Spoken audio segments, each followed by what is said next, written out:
Hello, Dr. Burke here. In this video, we're going to talk about if your knees are bone on bone and you have no more cartilage left, and let's say you're not excited about getting surgery, you want to postpone it as long as possible, we're going to talk about some possible solutions.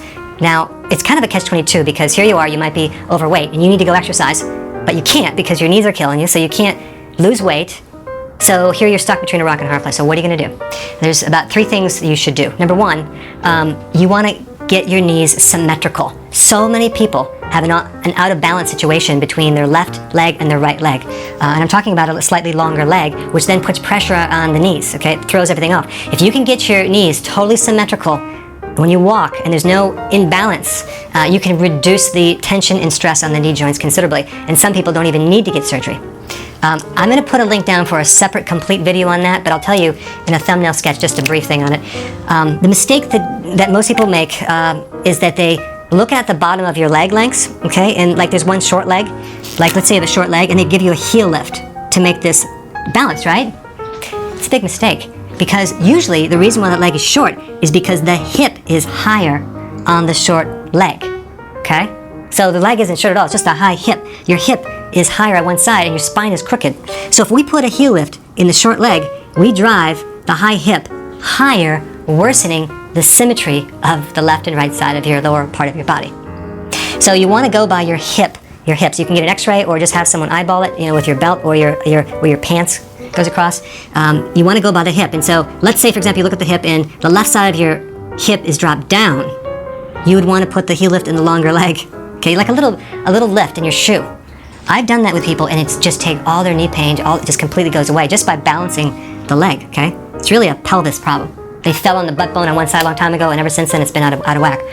So that's step 1. I put a link down below on a complete video on how to correct that. Okay, number 2, there's some really great acupressure things that you can do for knee pain in general. I'm going to put another complete video down below, but if you have pain on one joint only, okay, and not on the other one, you would want to work on the opposite side on the muscles higher up.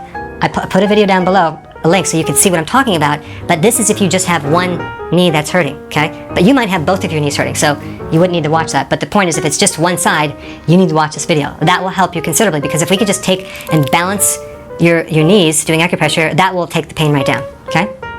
3rd thing, reducing inflammation.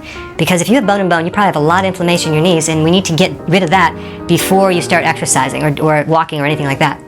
Now, typically what happens, people that have bone and bone have a lot of extra weight that they need to lose, okay? I'm assuming you do. You might not, but if you do, you're in luck because the best thing to do would be to do a program that fixes something called insulin resistance, okay?